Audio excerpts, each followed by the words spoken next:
Hey, this is David Christian from the Modern Martial Artist, and today we got a bunch of stuff to talk about very quickly. So, first is that my breakdown of Triple G versus Canelo was removed due to a copyright content claim. And for those of you who don't know what that is, it's basically where the company who owns the original footage or the original product says you're using our thing in an illegal way. Uh, and of course, I don't think I am. I think it's free use, and the reason it's free use is because it's for educational purposes. It's I don't use an unedited clip that's over 20 seconds. Uh, I turn it really into its own individual content, and of course, it's the same thing with film critics who critique films. There are a bunch of those guys on YouTube, and it's the same thing. With sports writers, except it's just in a visual format. So I think it's fair use, but I'm sure as hell not gonna fight or even mention the name of the people who took it down, because they are a billion-dollar corporation and I am not. And I really don't. In order to challenge them, that opens you up to a lawsuit. So if I say I don't think this breakdown was violating the terms of copyright, and I want to challenge you on this, then they can turn around and sue me with the guy who's making $1,000 an hour just to kind of put it away very quickly and make a point, and I can end up owing them lots of money, which I do not want to do. So that video's gone. I wish I could put it up somewhere, but I really can't, just because I don't want to really fight them on it and put myself at risk like that. Someday. Maybe someday, but as it stands, I don't have the legal power to do that right now. So it's a bummer. I hope you guys got to see it. It got a lot of views. I was really proud of it. It got a lot of watch time. It looks like most people watched the video all the way through, which I didn't think you guys... Like, I wasn't sure. I thought some of you guys might be interested enough to go step by step like that, to where, I broke down an entire sequence a couple times. But I wasn't sure, and so I was happy that there were enough people interested in that. What I'm really curious about is I want to hear what you guys in the comments, I want to hear who you think would win the rematch. I have a friend who's pretty knowledgeable, kind of he was a stuntman way back in the day, like 30 years ago, back when there wasn't as much safety precautions. He was a stuntman in Hollywood. Highly athletic. He has a busted hip now, but he could still do like backflips on the trampoline and all this kind of crazy stuff. He's been boxing forever, and in his opinion, Canelo 100% wins a rematch because he thinks that Triple G only knows one way to fight, and Canelo can adjust. And I don't know about that. Triple G did adjust, but he didn't really. He adjusted by kind of toning back what he was more than an actual adjustment. We didn't see anything new from him. We saw something more reserved. He did a great job with feinting to back Canelo up. He'd feint his right hand and then he'd offer them jabs. But what you really saw was a lack in the beginning of those curving shots that he likes to throw and to kind of blindside you once he presses close. And we saw a lack of that because he got uppercutted a good deal when he tried to do that to start. And then we saw more of that at the end, after Canelo had kind of been worn down a little bit. But I think he has kind of a valid point, because I could see Canelo fighting differently the next time. The only way I could see Triple G fighting differently is if he's putting on more pressure, if he's not as reserved. Which I think he's going to definitely want to do, because he doesn't want to leave it to decision again. Like I said in the video that got deleted, I think it was an insanely close fight. Insanely close, but I think that Triple G edged it. And not just because he was putting on more pressure, but because he landed more shots overall. And there are a lot of people saying that Canelo landed cleaner. Yeah, I 100% agree. Triple G did land some very clean shots, but Canelo landed consistently cleaner shots. But that doesn't mean that the shots that didn't land as clean didn't count. I mean, whether or not a shot is clean really comes down to, did something get in the way of it first? Did it just kind of clip you instead of hitting you full on? And did your opponent roll with the punch? And I think in most instances, the problem with Triple G's punches was that Canelo was rolling with the punch. And if you look at it in slow motion, it really looks like Canelo didn't take very much damage at all, because it's just the fist hits his face, but it's already moving back, and it just kind of disperses the impact. And the interesting thing about punches is that it really matters something called the impulse. And the impulse is basically how much force is generated in a specific amount of time.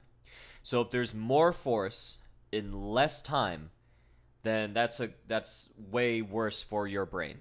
Basically, that shakes your head around, or that breaks tissue, that breaks bones.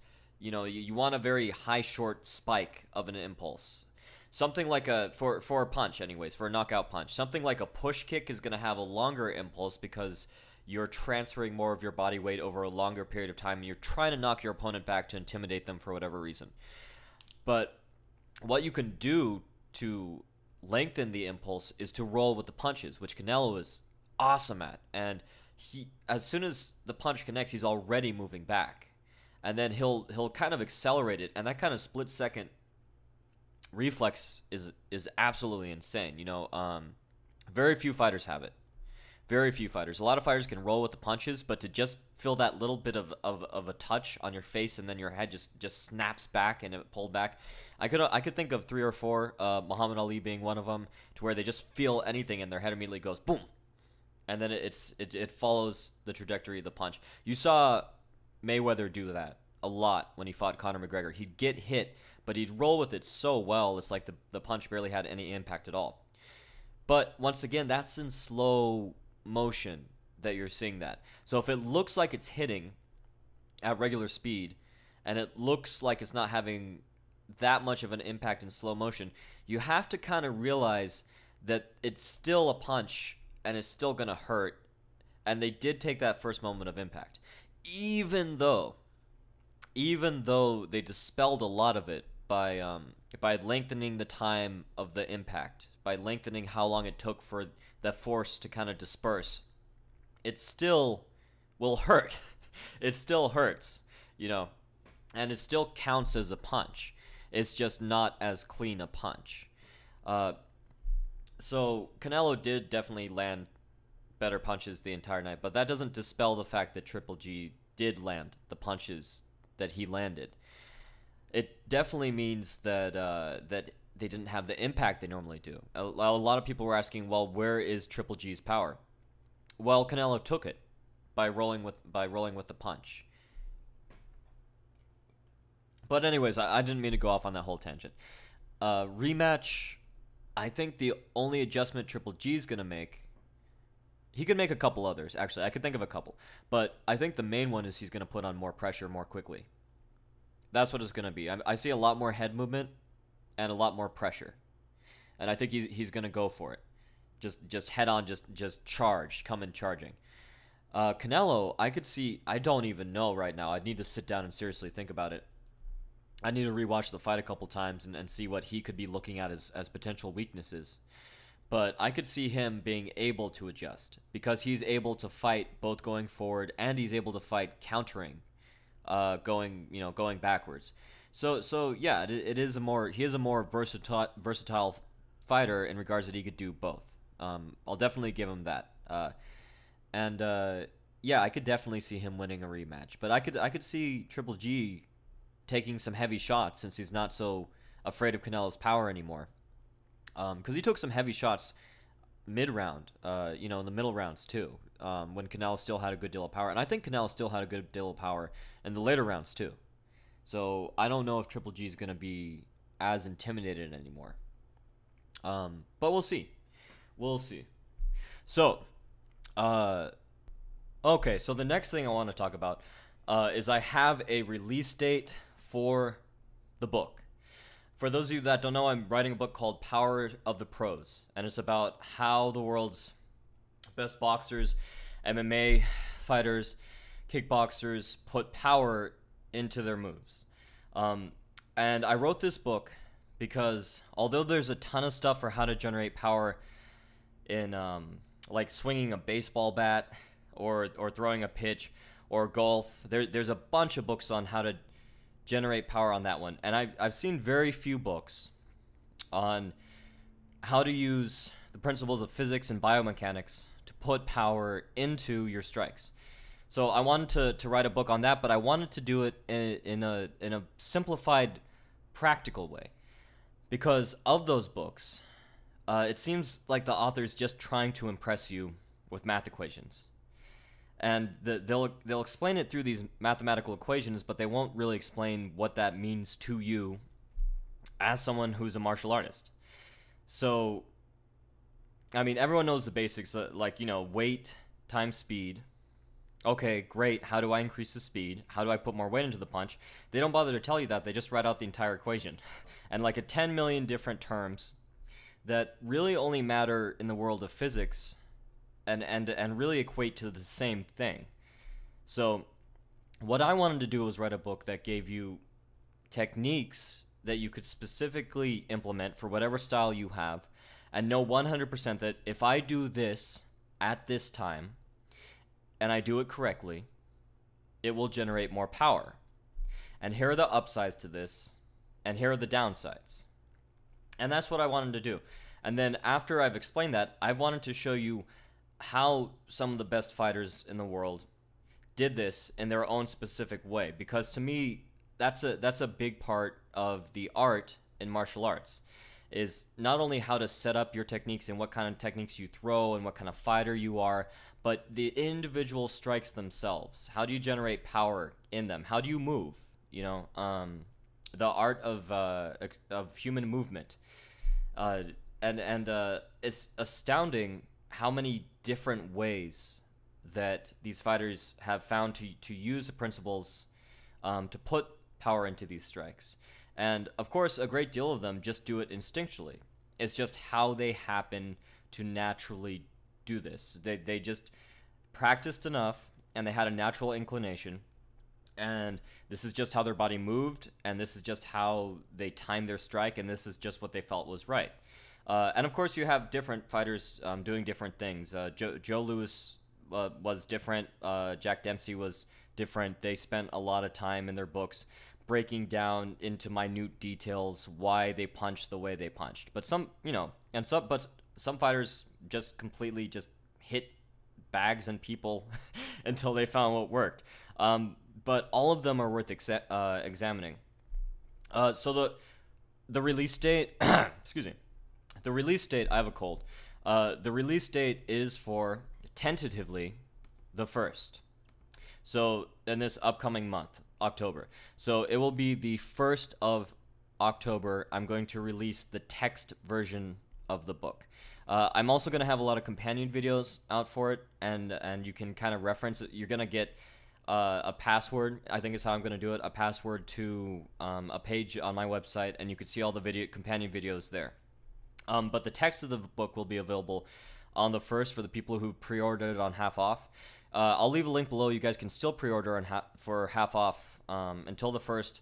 Starting on the 1st, the text will be available, and you'll be able to purchase that for $10. And then when the videos are put out, that's when I'm going to charge the entire $15. And the videos should just take a couple weeks. I already have the scripts for them, obviously. I just need to edit it all together.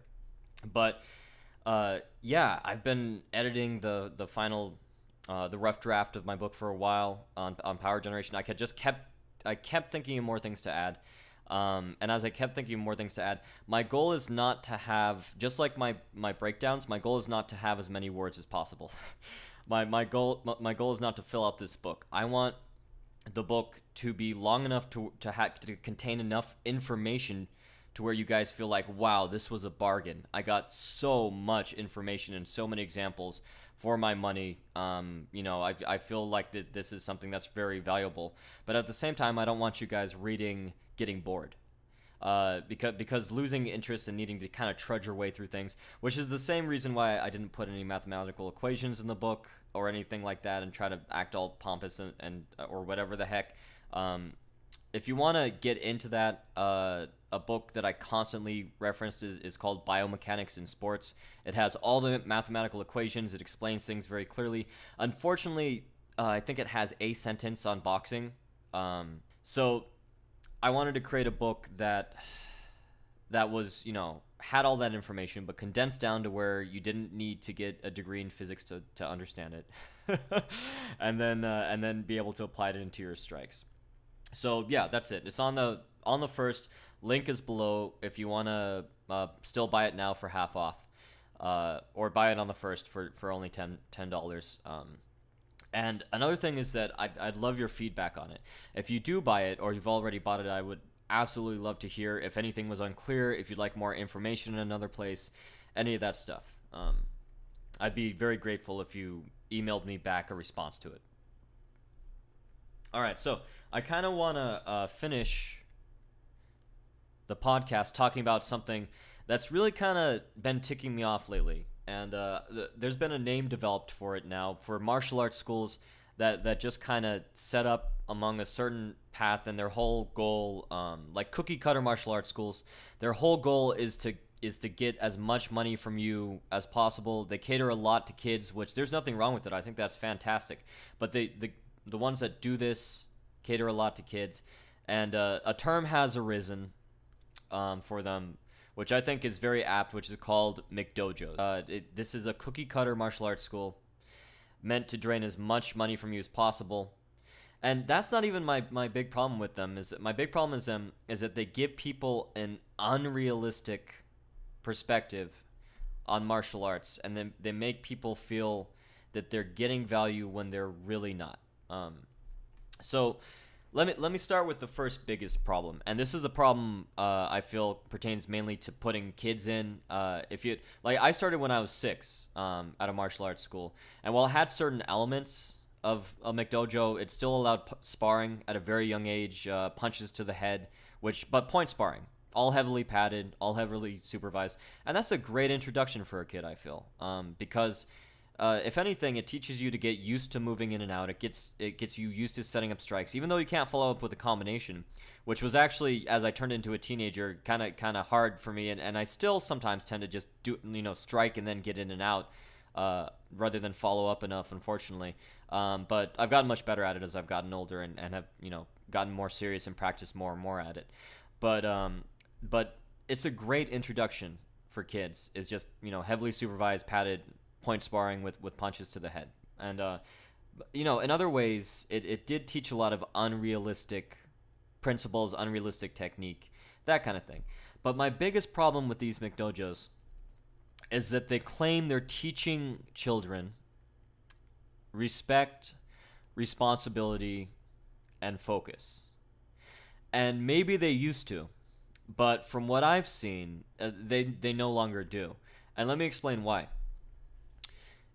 Your child, at this point, if they go into a McDojo, is not being sat down and told they must sit quietly and listen while the instructor explains in a normal tone of voice how to do something, and the kid must focus on this, pay attention, and then focus during the drill and execute everything.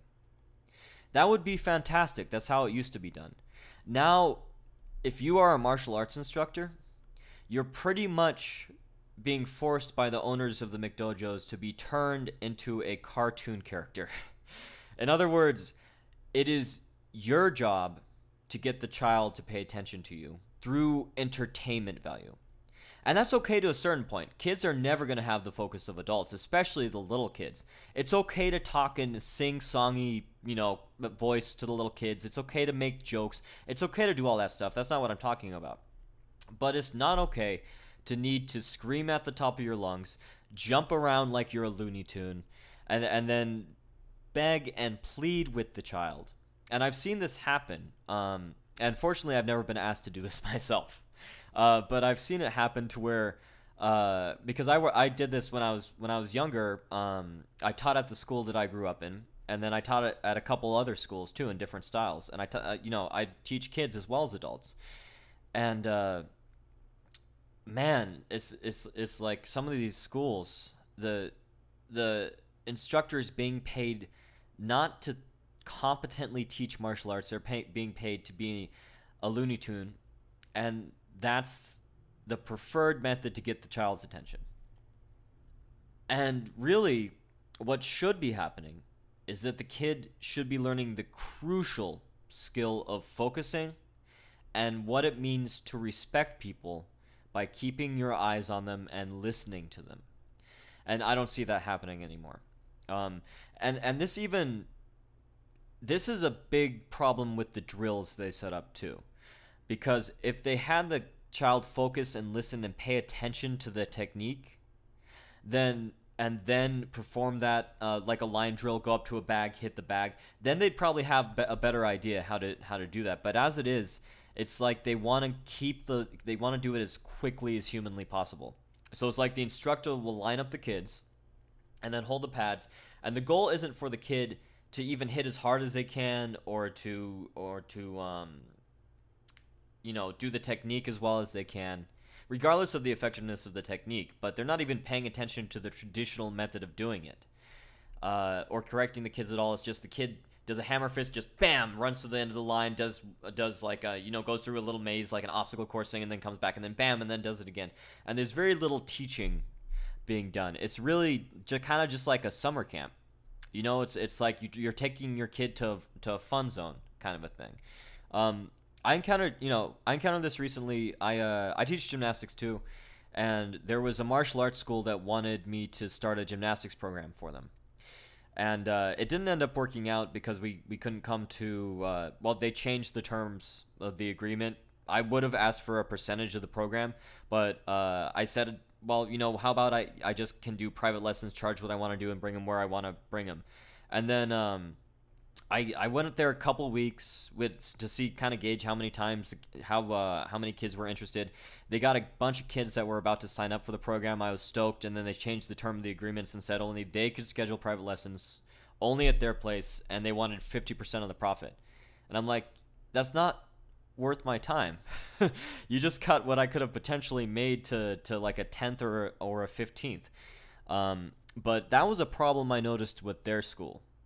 And I've noticed in a couple other schools when I have friends with kids in a program or other places, and I just feel like it's cheating out the parents out of money, and it's cheating the kids out of what a real martial arts experience is.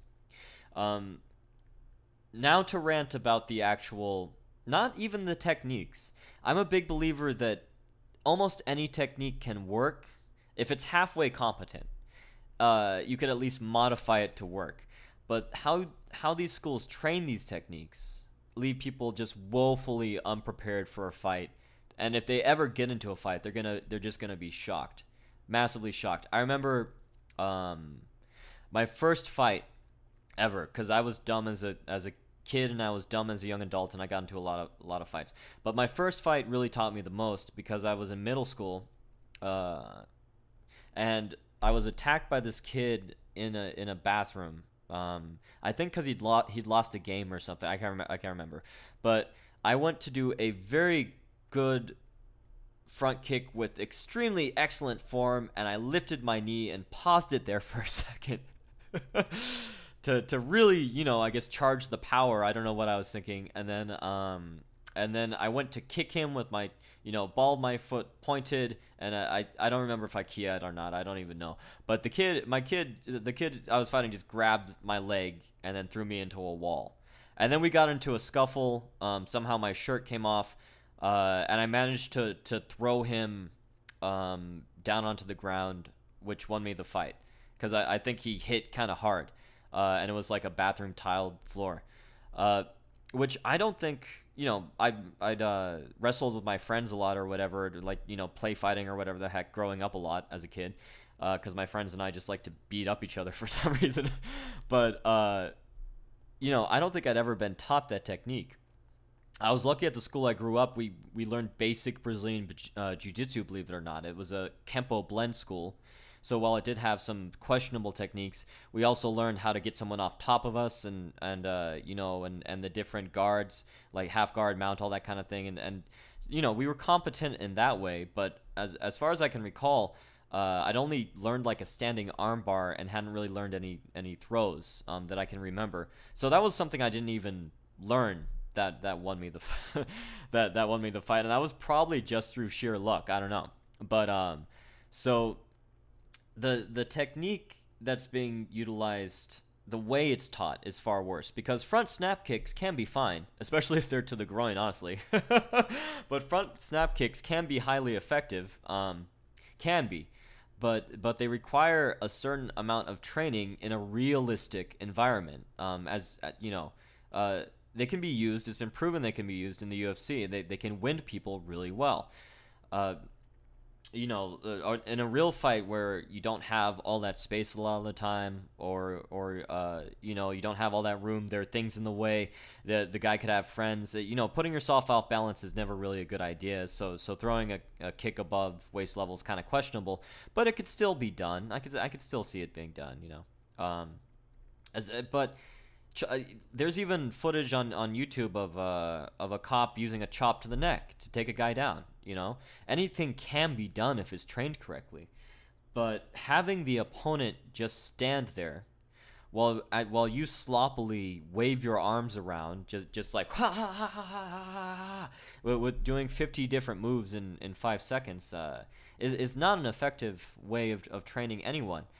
How compliant the partners are taught to be. I mean, I understand at the very beginning of your training having a compliant partner, because you just want to get a feel for the move, and you want to learn where everything is, and you want to learn how different people are different sizes, and you want to learn spatial relationships, how far away certain things are from certain other things, how long your own arms are and feet are and elbows are. And you want to know how long your arm is, because you want to know how far away you can hit someone, basically. And you want an innate feeling of that. So to start off, compliant partner drills are fine. But even with adult classes, a lot of these McDojos have just very compliant drills. Another problem is there's a lack of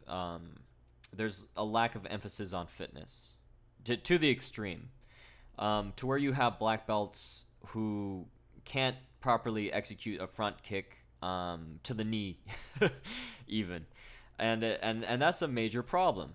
That's a huge problem. If you want to give someone a belt and they're not able to perform the moves, regardless of what your feeling is about belts at all, my opinion is it depends on the system. A Brazilian Jiu-Jitsu black belt is like, oh wow, okay, yeah.